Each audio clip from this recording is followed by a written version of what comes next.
Soy Ignacio Torralba, el Tiet, y vamos a entender de vinos. Hoy vamos a hablar de qué es el vino y cómo se elabora. Fijaros que digo cómo se elabora, no cómo se fabrica. El proceso de fabricación consiste en hacer una serie de procedimientos para conseguir un resultado lo más igual posible cada vez que fabricamos esa cosa. En cambio, la elaboración es cuando se trata de un proceso natural, un proceso que se produce biológicamente, que lo produce la propia naturaleza, en el que el hombre puede intervenir en determinados momentos. Ya veréis que la intervención del hombre es muy importante en el proceso de elaboración del vino. En realidad todo empieza en la viña. La viña es la madre del cordero. Depende de la variedad de viña, de la edad de la misma, del tipo de poda que hagamos, según el tipo de vino que queramos producir. Es que elaborar un vino es como hacer un traje.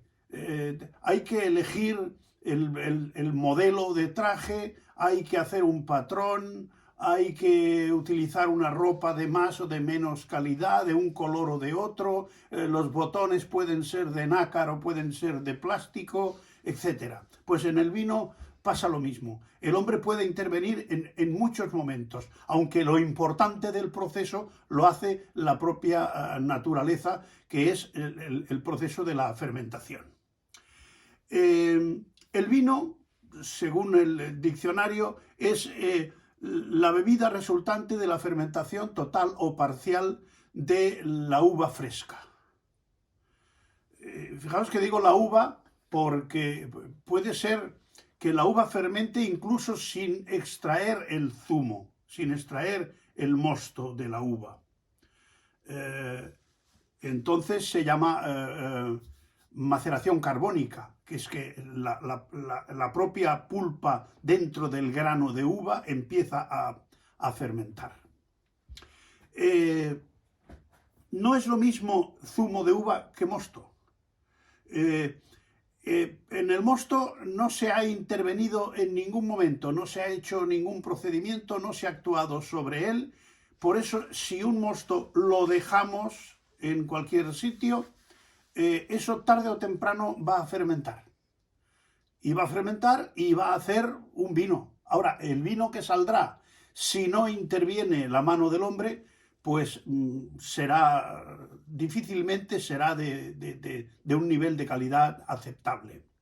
En cambio, el zumo de uva es una cosa estable, que lo puedes embotellar y lo pueden beber incluso los niños, como el zumo de cualquier otra fruta, porque ya está higienizado, está pasteurizado, está esterilizado para que eso no pueda sufrir una fermentación en cualquier momento. La vinificación es un proceso por el que la uva la transformamos en vino. Eso tiene dos componentes. Hay uno artístico y otro técnico. Uno que depende de la creatividad del enólogo y otro que depende de la capacidad técnica que el enólogo tenga para controlar ese proceso. Junto con la uva de la viña viene, sin que se haya sabido hasta relativamente tarde, una cantidad de levaduras que van adheridas a una sustancia que se llama la pruina del grano de uva, que es una especie de cera que recubre el grano de uva.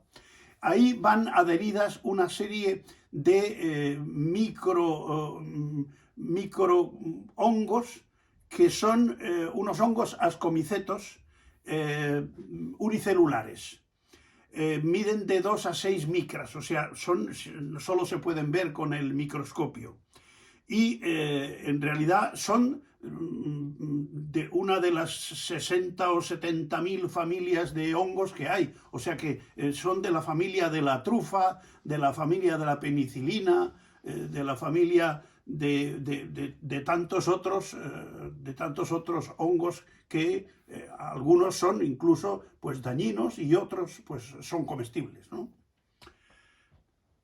Cuando la uva se empieza a procesar, cuando entra en la bodega, la levadura, al romperse el grano de uva, se encuentra en un ambiente nutritivo, y eso hace que la levadura se reproduzca de una manera explosiva. Ese proceso de fermentación ya es sabido de todos, que consiste en que las levaduras se asimilan o se comen, digamos, la glucosa, los azúcares, y tienen básicamente dos sustancias de desecho, que son, por un lado, el anhídrido carbónico y otra es el alcohol.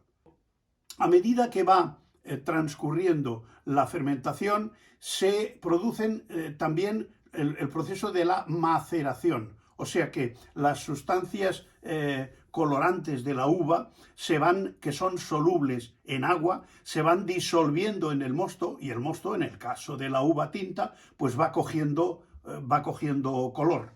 A medida que va aumentando el grado alcohólico, también se van disolviendo las sustancias colorantes que son solubles en alcohol. A medida que sube el grado alcohólico en ese proceso, llega un momento en que el propio grado alcohólico mata a las levaduras, las deja fuera de combate.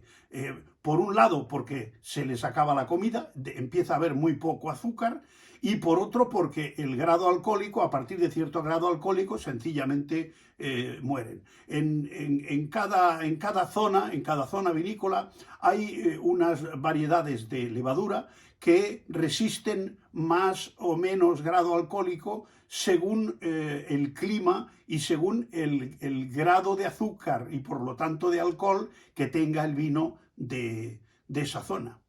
Durante el proceso de la fermentación hay un factor en el que el hombre tiene un gran papel, que es el control de la temperatura. Porque si la temperatura la dejamos a su aire, ya sabéis que en realidad fermentación viene de la palabra fervere, hervir, porque el desprendimiento del anhídrido carbónico también hace como unas burbujas, y lógicamente la temperatura también se aumenta. Claro, si esa temperatura aumenta de manera descontrolada, pues primero puede incluso parar la fermentación. Y después hay otro fenómeno que también es muy peligroso, y es que, quiero decir peligroso desde el punto de vista de la calidad del vino, porque si aumenta la temperatura, también aumenta la cantidad de partículas aromáticas que vamos a perder en ese proceso de calentamiento del vino. Por lo tanto, para un vino de calidad siempre será conveniente una fermentación más larga, lo que se llama un incubado más largo y a una temperatura más baja, para dar tiempo a que las levaduras acaben todo el proceso de una manera pausada, poco a poco, y a su temperatura y con su producción normal. Si la fermentación es más tumultuosa y más rápida, y por lo tanto llega a más temperatura, el vino que vamos a conseguir va a tener aromas indeseables y va a perder los aromas finos. Desde luego se nos van a escapar por el aumento de la temperatura. Por lo tanto, si estamos delante de una uva sana, que nos va a permitir hacer un vino de cierta calidad, tenemos que hacer siempre un incubado largo y con una temperatura controlada. En cambio, si la uva no es demasiado sana, convendrá más un incubado más corto y más rápido, porque también resulta un proceso más rápido y más económico, por decirlo de alguna manera. En el vino, cuando Pasteur lo que hizo fue descubrir la fermentación. La fermentación se venía produciendo desde millones de años atrás, pero Pasteur descubrió qué proceso era el que producía ese fenómeno que transformaba el zumo de la uva en vino. Y por eso dejó una frase digna de ser conservada, que es que el vino es la más sana e higiénica de las bebidas. Según el momento en el que decidamos terminar la fermentación, ahí es otro punto donde el hombre interviene de manera decisiva, vamos a conseguir vinos que van a tener una ligera o no tan ligera presencia de lo que se llaman azúcar residual. De esa manera nosotros podemos definir perfectamente el perfil del vino que queremos elaborar, ahí cortando la fermentación en un momento determinado. Eso ya sabéis que se hace mediante la adición del anhídrido sulfuroso, que es el que para la fermentación, y el vino ya queda de una manera estable. A continuación cuando termina ya el proceso de la fermentación, ocurre otro proceso importante, que es la llamada fermentación maloláctica.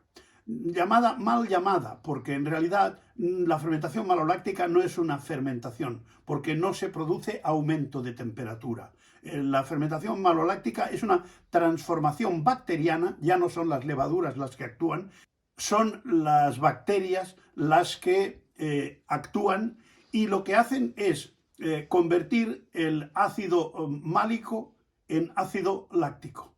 El ácido málico es un biácido y el ácido láctico es un monoácido, de manera que es un ácido mucho más suave. El málico es el ácido de las manzanas verdes y el láctico es el ácido del yogur.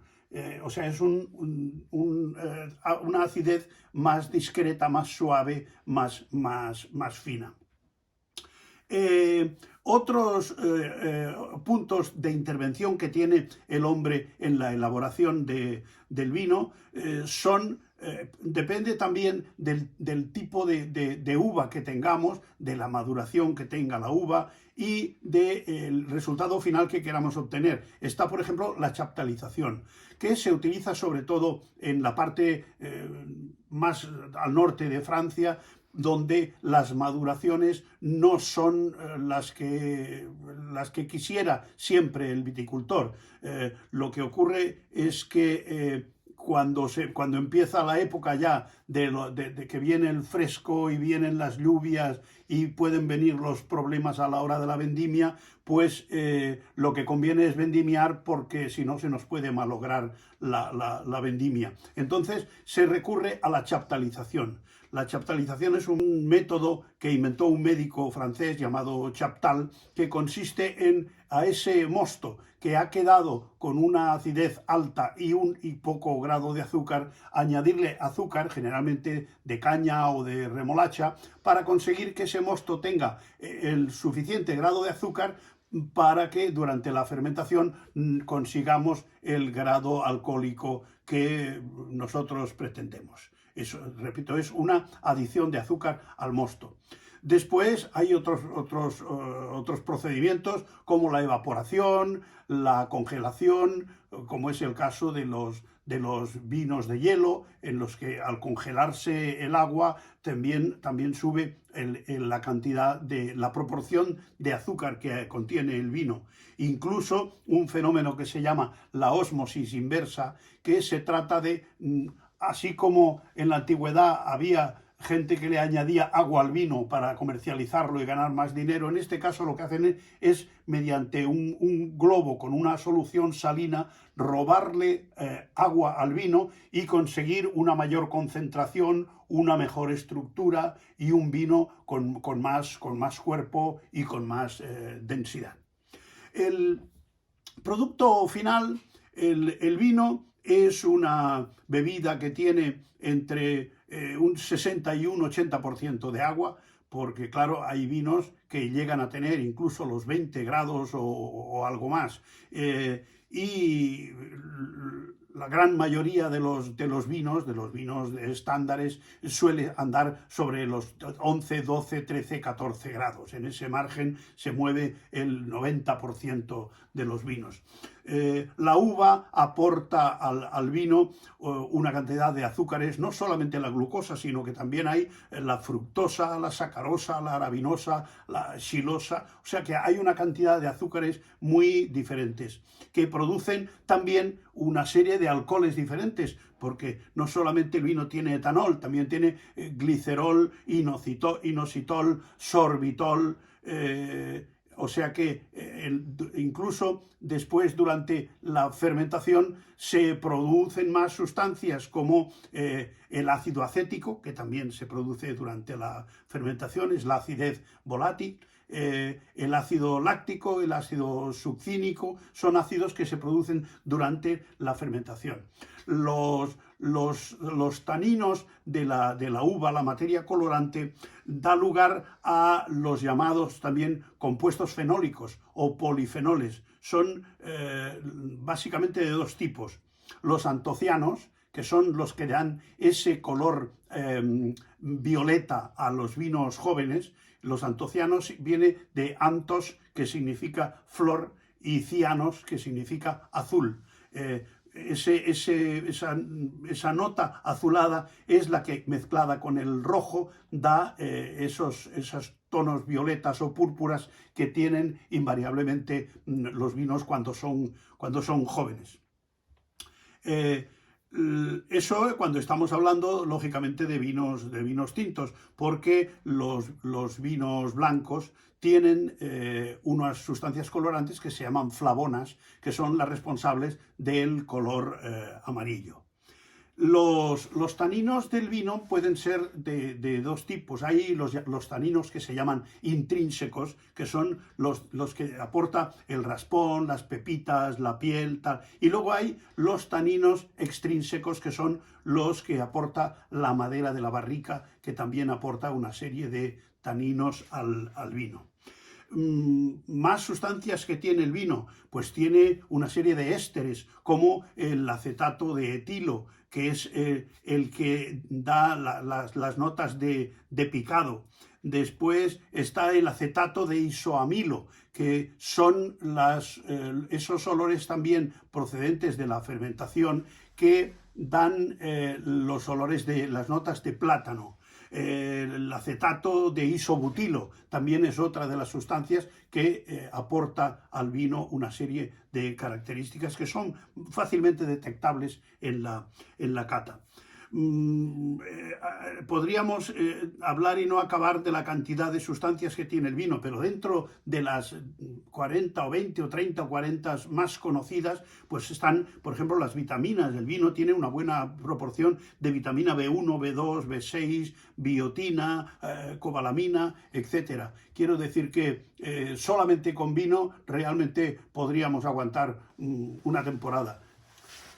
Cuando estamos en este punto, se puede decir que una vez que el vino ya tiene toda esta cantidad de sustancias que se han producido durante la fermentación, el vino ya está elaborado. A partir de aquí ya tenemos el vino.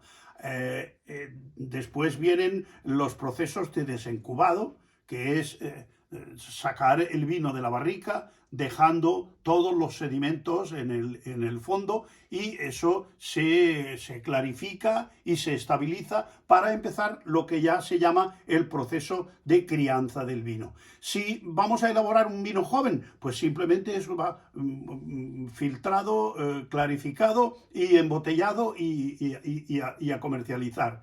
Pero si queremos hacer un vino más complejo, con más crianza, entonces será cuestión de ponerlo en las barricas, darle su periodo de crianza en barrica nueva, en barrica usada, depende del tipo de vino que queramos conseguir. En este proceso consistirá lo que se llama la crianza oxidativa, que es lo que le aportará al vino los aromas terciarios. Hasta ahora los aromas que se han producido son secundarios, los que se producen durante la fermentación. Y entonces, durante la crianza en la barrica, la madera le aporta al vino una pequeña cantidad de oxígeno y, además de eso, le va aportando las sustancias que tiene la propia madera, el chiringil y el guayacil, que son los que dan aromas de especias y aromas de tostado,